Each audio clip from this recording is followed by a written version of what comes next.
Há vários domingos nós temos estudado Salmos e temos aprendido como adorar verdadeiramente o nosso Deus. Se você não acompanhou, perdeu algum domingo, eu recomendo que você entre no nosso site e assista as mensagens sobre os Salmos. Quero também lembrar aquilo que nós estudamos no domingo passado. No domingo passado, o Átila trouxe uma mensagem de exortação para nós. Se você se lembra, os dois tipos de adoradores, o condicionado e o corrupto, que Deus nos livre de sermos qualquer um dos dois, e que Deus nos faça adoradores em espírito e verdade. Hoje nós vamos continuar a série com o Salmo 91, um salmo bastante conhecido. Essa nossa série, Adorando como Deus quer ser adorado. E no Salmo 91, nós podemos perceber isso, que o verdadeiro adorador reconhece a soberania e a onipotência de Deus, que o verdadeiro adorador se entrega totalmente ao nosso Deus, nas mãos do Criador, confia nele e deposita nele toda a sua confiança. Eu já disse várias vezes que eu fico condoído, fico tocado no nosso momento de intercessão, porque aí, quando eu olho as pessoas aqui à frente, eu tenho apenas um vislumbre, uma pequena parte do que são as pessoas sofrendo. Sei que há muita gente sofrendo, muita gente em tribulação e em angústia.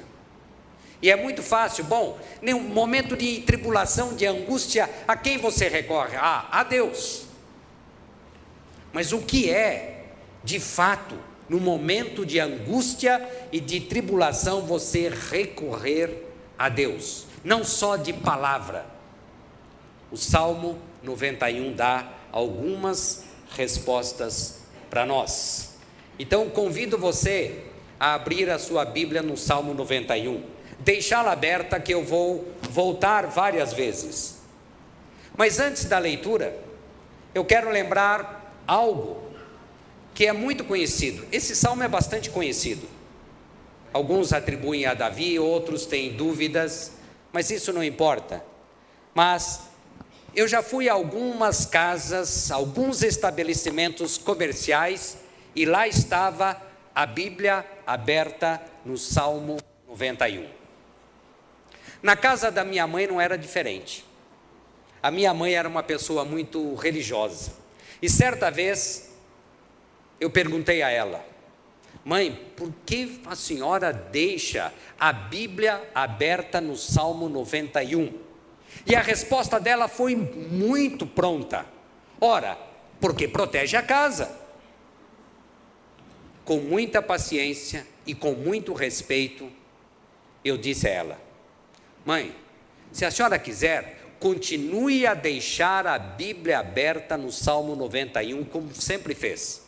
Mas é preciso que a senhora saiba que não é a Bíblia, este papel, que protege, é o Deus da Bíblia que protege. Que a senhora saiba disso. É importante saber disso.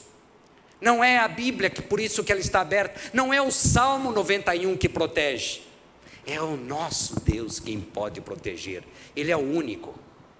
E é isso que nós vamos ver agora no Salmo 91. E antes ainda da leitura, eu quero lembrar a vocês que do primeiro versículo até o versículo 13, olha aí na sua Bíblia, é o salmista falando e se dirigindo ao seu público.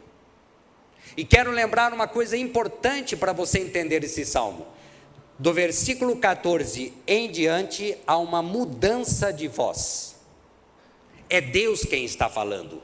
Esse ele, quando aparece aí, ele me invocará, esse ele passa a ser você, passa a ser o tu, porque é Deus quem está falando agora.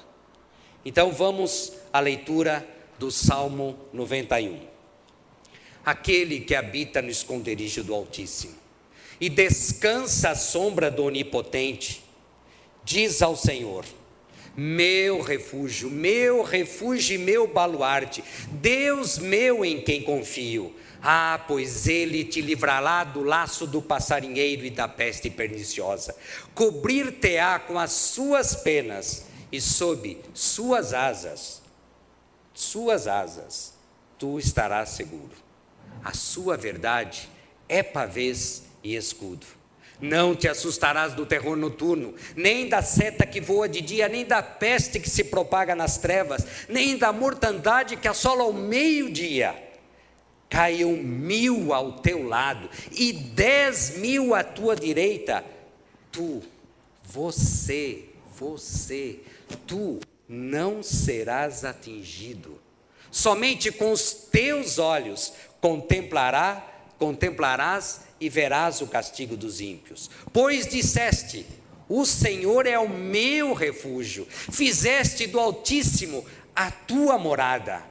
Ah, nenhum mal te sucederá, praga nenhuma chegará à tua casa, porque aos seus anjos, ele, o nosso Deus, dará ordens a teu respeito, para que te guardem em todos os teus caminhos. Eles, os anjos, te sustentarão nas suas mãos, para não tropeçares em alguma pedra. Pisarás o leão e a áspide, calcarás aos pés o leãozinho e a serpente.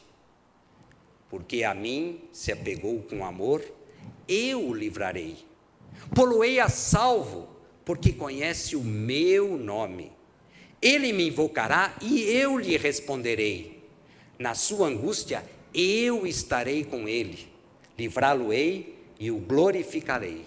Saciá-lo-ei com longevidade e lhe mostrarei a minha salvação. Que Deus nos abençoe neste momento em que vamos entender a voz do Senhor, ouvir a voz do Senhor e entender aquilo que Ele tem para a vida de cada um de nós. Esta é a minha oração neste momento. Bom, quando nós falamos sobre o Salmo 91, logo nós sabemos que se trata de um salmo de segurança, um salmo de proteção. E quando nós falamos de segurança e proteção, é preciso lembrar a todos que há 3 componentes importantes. Eu vou arriscar a fazer uma comparação bastante ridícula. Quando nós todos sabemos que vivemos num tempo de insegurança, sabemos também que há ameaças diversas no nosso meio, no meio em que nós vivemos. E é por isso que temos que levar em conta 3 componentes: as ameaças, aquele que precisa de segurança e aquele quem garante a segurança. É assim que nós fazemos com os nossos bens. Por que colocamos o nosso carro no seguro? Porque há ameaças. E quem garante a segurança? É a seguradora. Então há 3 componentes: há o segurado, a seguradora e há as ameaças diversas. Aqui no Salmo 91 não é diferente disso. E é exatamente por isso que temos essas 3 verdades que eu quero colocar para vocês a respeito do Salmo 91. A realidade da condição humana, a realidade do mundo em que vivemos e a realidade da provisão divina. Vamos começar então com essa condição humana. Não há necessidade de discorrer muito sobre isso. Quando o Heraldo, há alguns domingos, trabalhou o Salmo 146, ele deixou claro qual é a condição do homem: que nós somos pó, que nós somos frágeis, que nós somos inseguros, que nós somos medrosos, que nós somos impotentes diante das ameaças diversas que nós temos que enfrentar. É assim que nós somos. Agora, neste salmo aqui, é possível perceber também que há duas categorias. Há, de um lado, aquilo que aparece logo no primeiro versículo, aquele que habita no esconderijo do Altíssimo e aquele que descansa à sombra do Onipotente. Essa é uma categoria. E há uma outra categoria que aparece no versículo 8. E, coincidência ou não, aparece aí de novo aquilo que vocês viram no domingo passado. Aparece no versículo 8, o ímpio. Então, é claro que uma simples leitura do Salmo 91 já é possível perceber que aquele que habita no esconderijo do Altíssimo, ele é acolhido pelo nosso Deus. E qual é o fim, qual é a troca, o aspecto que é recebido pelo ímpio? Somente com os teus olhos contemplarás e verás o castigo do ímpio.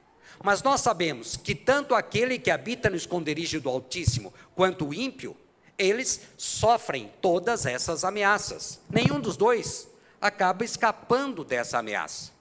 E é bom lembrar aquilo que aprendemos no domingo passado a respeito do ímpio, aquele que está longe de Deus, que está fora da igreja, mas também dentro da igreja.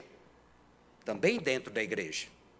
Então é preciso levar em conta isso na hora de sabermos a respeito dessas categorias de adorador. Agora, o nosso foco é aquele que habita no esconderijo do Altíssimo. Quem é, de fato, aquele que habita no esconderijo do Altíssimo e descansa à sombra do Onipotente? É evidente que nós temos que começar dizendo que não é aquele que tem uma vida perfeita, completamente arrumada. Não é esse. Mas é aquele que reconhece de fato a sua condição, que é ser pó, a sua condição de ser um miserável pecador, aquele que reconhece que está em luta, aquele que reconhece que precisa de Deus, que sem Deus ele não terá nada, então que ele precisa desse Deus. É aquele que reconhece, quando ele está em luta com Deus, que a única saída para ele é reconhecer que Deus é tão amoroso que enviou o seu Filho Jesus Cristo para nos salvar.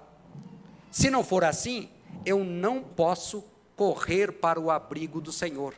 Eu vou ficar buscando outras formas de segurança. Eu vou achar que eu posso cuidar, dar conta das ameaças que eu tenho aqui na vida.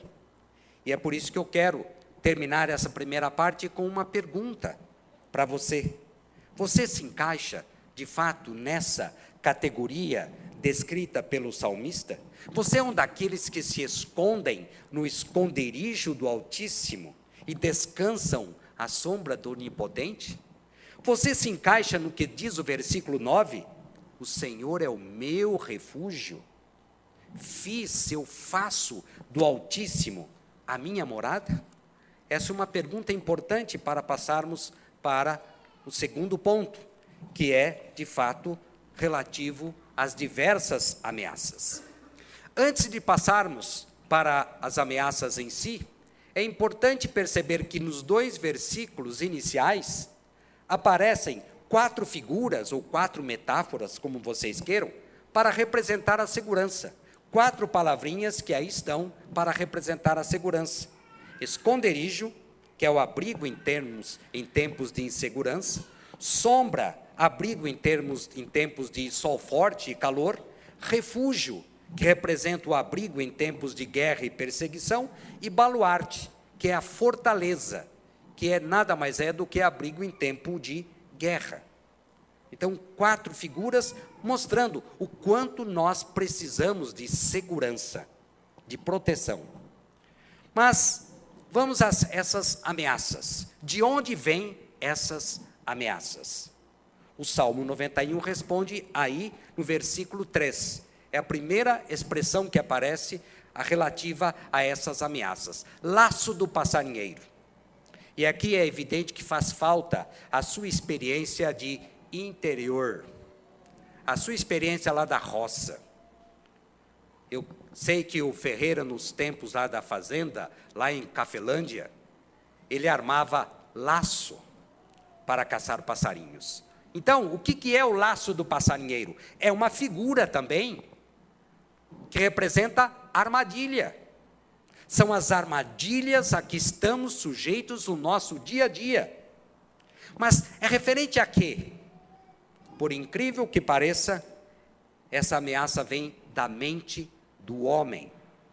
O foco são os perigos criados pela mente do próprio homem, os enredos criados pelo nosso coração enganoso. E eu percebo aqui que há basicamente 3 focos. O primeiro é o que eu chamo de relativização. Nós conhecemos os absolutos de Deus. Sabemos disso. Mas quando nós queremos satisfazer alguma vontade pessoal longe da vontade de Deus, nós relativizamos. E com isso, nós nos afastamos mais de Deus. Se você quer alguns exemplos de relativização dos princípios e valores de Deus, entre no site e assista a aula que o Átila deu hoje de manhã. Nós vimos aqueles casos. Como relativizar a palavra. Um exemplo bem simples. Está escrito, nós sabemos que não é para nós mentirmos. Mas se eu não mentir, eu vou ofender o meu irmão. Então eu prefiro mentir para não ofender. Eu distorço, eu relativizo os absolutos de Deus.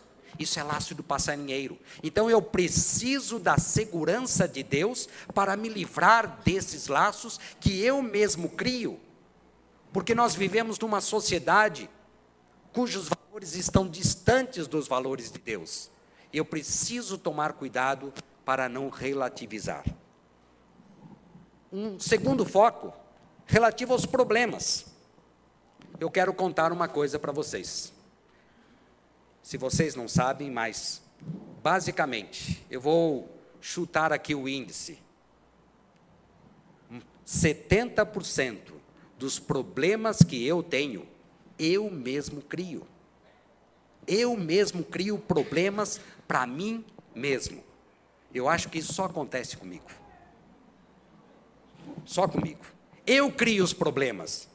Eu é que começo. Eu é que brigo quando não deveria brigar. Eu é que falo aquilo que eu não deveria ter dito. Eu é que me omito na hora que eu não poderia me omitir. Eu acabo sendo pedra de tropeço para mim mesmo. Isso é laço do passarinheiro. Eu crio problemas, eu acabo sendo o motivo pelo qual eu não consigo dormir à noite. Eu sou o motivo de tirar o meu próprio sono, porque eu caio nesses laços. A minha mente cria esses laços do passarinheiro para mim mesmo. Por isso, eu preciso da proteção de Deus para que Ele me dê segurança e me livre desses enredos que o meu próprio coração acaba criando para mim. E é claro que há um terceiro foco, que é aquele que você está esperando. Nós convivemos com pessoas perigosas. Há pessoas perigosas. Há pessoas ardilosas. Há pessoas que criam armadilhas. Há pessoas que são más por natureza, gostam de prejudicar. Convivemos e vivemos com pessoas assim. Talvez nesse momento passe pela sua mente uma série de pessoas que você conhece que são assim. E nós temos que tomar cuidado, porque senão elas armam a arapuca e nós ingenuamente caímos. Precisamos da segurança de Deus para não cairmos nesses laços do passarinheiro. Então as ameaças vêm da própria mente do homem, mas as ameaças, veja no versículo 3, também podem vir da natureza. Desastres inesperados, calamidades, catástrofes. Até alguns dias, todos nós estávamos preocupados com o forte calor. Ainda estamos preocupados com a falta de água. O que será de nós sem água? O que será de nós com esse calor tão forte? Nós não estamos preparados para eles. O versículo 3 diz respeito à peste perniciosa. Quando você estuda nas aulas de história, aparece lá a gripe espanhola que matou milhares de pessoas. Não faz tanto tempo assim tivemos a gripe suína. A dengue ronda várias regiões. A malária ainda assola as pessoas que vivem na Amazônia. Estamos sujeitos a elas. Precisamos da segurança do nosso Deus para nos livrarmos das pestes perniciosas. Outra pergunta: quando vêm essas ameaças? Eu já respondo para vocês: não tem dia, não tem hora. Veja o versículo 5: terror noturno. À noite ocorrem as coisas assustadoras, furtos, roubos, assassinatos. Eu não sei se foi assim também no tempo de crianças pequenas, os pais de crianças pequenas. Rodrigo e Jaque, quando vem a febre das crianças? À noite tudo piora. E nós podemos olhar também o versículo 6, que diz: peste que se propaga nas trevas, mas vem também durante o dia. Veja o versículo 5, seta que voa de dia, chuvas de setas no céu. Jovens eram mortos pelas setas disparadas, porque era um tempo de guerra. E Eduardo, foi coincidência, viu? Vocês viram a apresentação aí dos adolescentes, o filme 300. E há uma frase interessante lá no filme 300, quando o exército inimigo vai dizer para os 300 que estavam resistindo, que ia haver uma quantidade tal de setas no céu, que ia cobrir o sol. E aí, os 300 heróis vão dizer: nós preferimos lutar na sombra. Então, naquela época havia isso. Você deve se lembrar de filmes épicos, chuvas de setas no céu, e milhares de jovens soldados morriam. Por isso que você vê no versículo 6, mortandade que assola o meio-dia. O versículo 7, caiu 1.000 ao meu lado e 10.000 à minha direita. Era um tempo que morria muita gente. Percebemos aqui um quadro terrível. Ameaças que vêm da minha mente, ameaças que vêm da mente maldosa de outras pessoas, ameaças que vêm da própria natureza, pestes terríveis. O que fazer diante desse terrível quadro? É aqui que nós voltamos à primeira parte.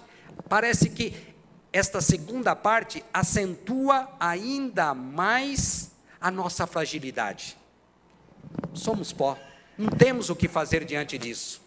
Então, recorremos ao único que pode ser a nossa segurança, o baluarte, a nossa fortaleza. E é aí que nós vamos perceber aí o terceiro ponto, que é a revelação da realidade da provisão divina.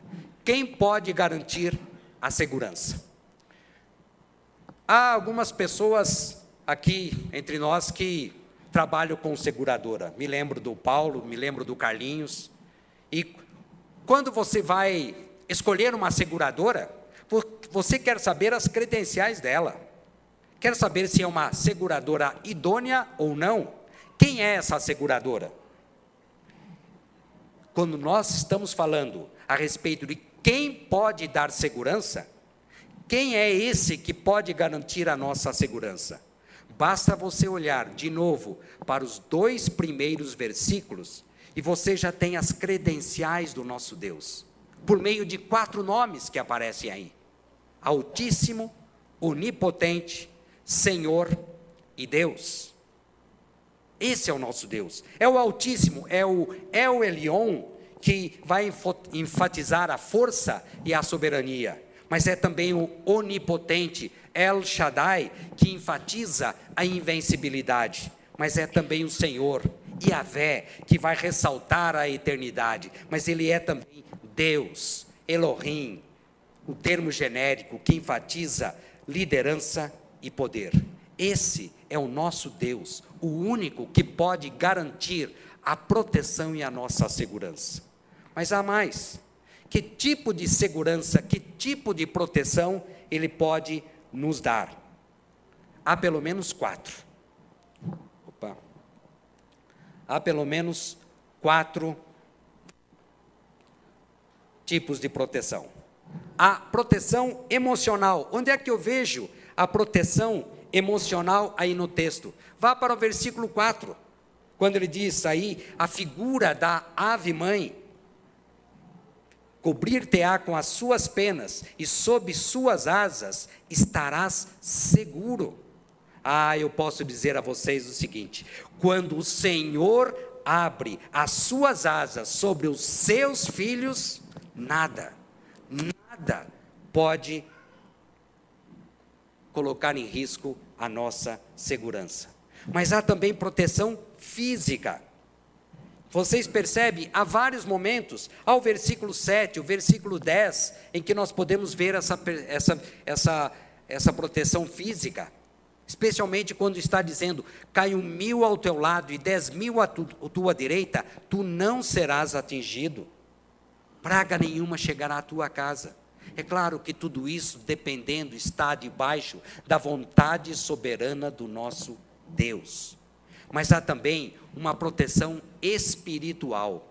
Onde que eu vejo essa proteção espiritual? Especialmente aí no versículo 4, quando aparece, a sua verdade é pavês e escudo. A verdade é a palavra de Deus, são as Escrituras. Pavê, aí não é o famoso doce. Pavê era um tipo de escudo.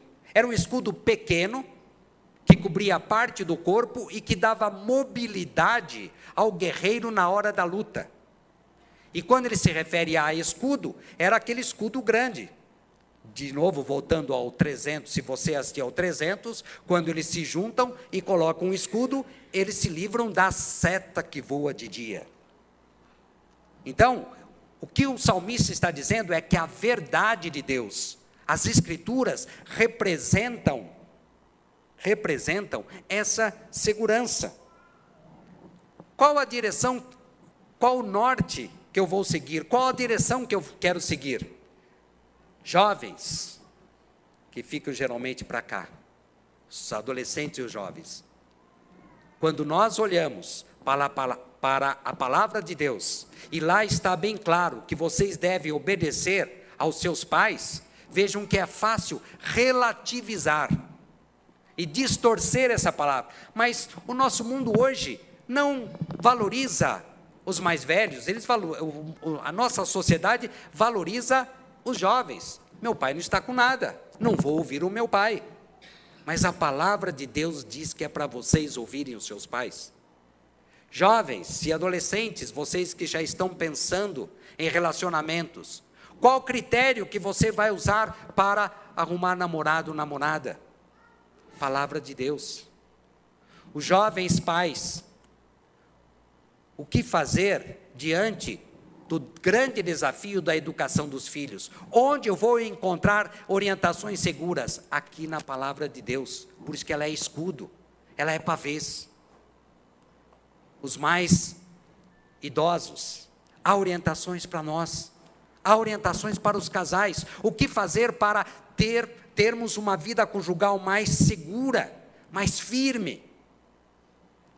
A resposta está aqui. É isso que diz a palavra de Deus.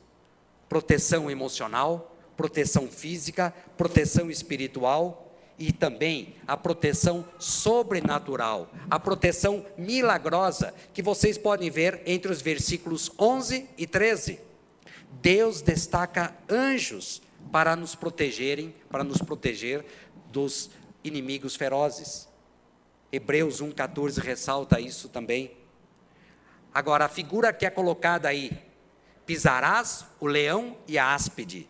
Áspide era um tipo de serpente. Calcarás aos pés o leãozinho e a serpente. Agora, não é por isso que você vai sair pisando no calo do leão. O que significa pisar leão? É morte na certa. O que significa pisar uma serpente? É ser picado e correr o risco de morrer. Mas não é por isso que eu vou sair chutando o leão, pisando em serpente. Mas o que o texto está dizendo é que Deus pode fazer milagres na nossa vida. Deus pode fazer isso. E Deus faz. Eu tenho visto muitos milagres. Deus pode fazer isso. Você deve se lembrar ainda da passagem de Paulo, quando Paulo foi picado por uma serpente. E todos já estavam lamentando a morte de Paulo, que ainda nem tinha acontecido, todos estavam lá. Mas Deus fez o milagre na vida de Paulo. Agora, é importante saber quem é esse nosso Deus, que tipo de proteção, que tipo de segurança Ele nos garante. Mas é preciso saber o que nós podemos fazer para sermos os adoradores como Deus deseja que sejamos. Eu disse no começo que oro para que o Senhor não me deixe ser um adorador condicional, mecânico. Eu oro para que Deus não me deixe ser um adorador corrupto. Eu quero ser esse adorador que se esconde à sombra do Altíssimo, que busca refúgio no Senhor. E o próprio Deus, aqui no Salmo, na voz do próprio Deus, nos dá 3 recomendações para isso. 3 verbos, 3 ações para esse adorador. Basta você olhar novamente para o versículo 14. Porque a mim, Deus falando, porque a mim se apegou com amor, eu o livrarei. Pô-lo-ei a salvo, porque conhece o meu nome. Ele me invocará e eu lhe responderei. Em primeiro lugar, é se apegar com amor, como está aí no versículo 14. Quando nós dizemos se apegar a Deus com amor, uma das primeiras ações que implica esse apegar a Deus com amor é a obediência. Marcos 16:16 diz: quem crer e for batizado será salvo. Quem, porém, não crer, será condenado. Crer em quê? Crer que Jesus Cristo é o Deus encarnado que veio para esta terra morrer pelos nossos pecados. Se apegar com amor, caminhar com Deus. Mas não só isso, há também conhecer o nome. Significa ter identidade, ter amizade, ter relacionamento, ter intimidade com Deus. O verdadeiro adorador tem intimidade. É pelo amor, não é pela recitação mecânica. Não é pela troca, o evangelho da troca. Não é isso, mas é pelo amor. E pelo amor eu vou conquistando essa intimidade. É identificar-se com Ele. Você conhece o nome de Jesus e o que Ele fez por você na cruz do Calvário? Você crê nele? 1 João 4,15 diz: aquele que confessar que Jesus é o Filho de Deus, Deus permanece nele e ele em Deus. E com isso eu me apego com amor, eu conheço o nome dele. Mas há também um terceiro, que está aí no versículo 15: clamar, invocar. E aí ele diz: ele me invocará e eu lhe responderei. Por isso eu digo para você, você que veio para cá, você que está desesperado, você que está angustiado, você que está passando por grande tribulação, não relute em clamar ao Senhor. Não relute, clame, porque ele diz, e ele responderá. Ele responde a esse adorador em espírito e verdade. Agora, repare no versículo 15. O versículo 15 traz um detalhe importante. O que ele diz? Há uma expressão de que eu não gosto. Ninguém gosta. Na sua angústia, eu estarei com ele. Então, Deus não está prometendo para nós uma vida sem tribulação, sem angústia, sem problemas. Ele não está prometendo isso, mas Ele está prometendo que Ele estará conosco na tribulação e na angústia. Vocês que vieram aqui porque estão angustiados, vocês que não vieram aqui, mas que estão angustiados, saibam, clame ao Senhor, e Ele vai responder, e Ele estará com você nesse período de angústia. E é por isso que Ele é e pode ser a nossa única fonte de segurança. O O verdadeiro adorador reconhece a soberania e a onipotência de Deus. É exatamente olhando para o Salmo 91, percebendo que ele é um salmo de proteção, ele é um salmo de segurança, mas não é o papel ou o aparato eletrônico que vai nos dar a segurança. É alguém que interage conosco, alguém que nos conhece, alguém que nos dá esse amor incondicional para nós. Esse amor que foi de tamanho que foi possível que ele enviasse o seu Filho Jesus Cristo para morrer em nosso lugar. Nós vamos agora orar e agradecer ao Senhor por aquilo que pudemos aprender aqui no Salmo 91. Eu quero que você, aí no silêncio da sua mente, do seu coração, da sua alma, não precisa repetir alto, mas eu quero terminar orando o Salmo 91 em primeira pessoa. Eu que habito no esconderijo do Altíssimo e descanso à sombra do Onipotente, digo ao Senhor, meu refúgio e meu baluarte, Deus meu em quem confio, pois Ele me livrará do laço do passarinheiro e da peste perniciosa, cobrir-me-á com as suas penas, e sob suas asas eu estarei seguro. A sua verdade é pavês e escudo. Não me assustarei do terror noturno, nem da seta que voa de dia, nem da peste que se propaga nas trevas, nem da mortandade que assola o meio-dia. Caiu 1000 ao meu lado e 10.000 à minha direita, eu não serei atingido. Somente com os meus olhos contemplarei e verei o castigo dos ímpios. Pois eu disse, o Senhor é o meu refúgio. Eu fiz do Altíssimo a minha morada, nenhum mal me sucederá, praga nenhuma chegará à minha casa, porque aos seus anjos, o nosso Deus, dará ordens a meu respeito, para que me guardem todos os meus caminhos.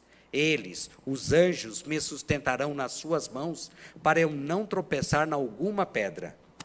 Pisarei o leão e a áspide, calcarei aos pés o leãozinho e a serpente.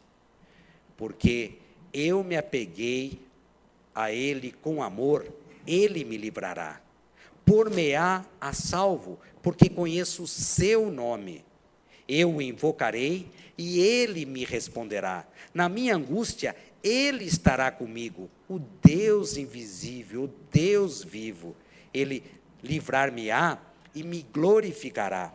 Saciar-me-á com longevidade e me mostrará a salvação dele, a única salvação possível, aquela que há em Jesus Cristo, no nome de quem oramos agora e pedimos a segurança, a proteção para cada um de nós, em nome dele. Amém. Amém.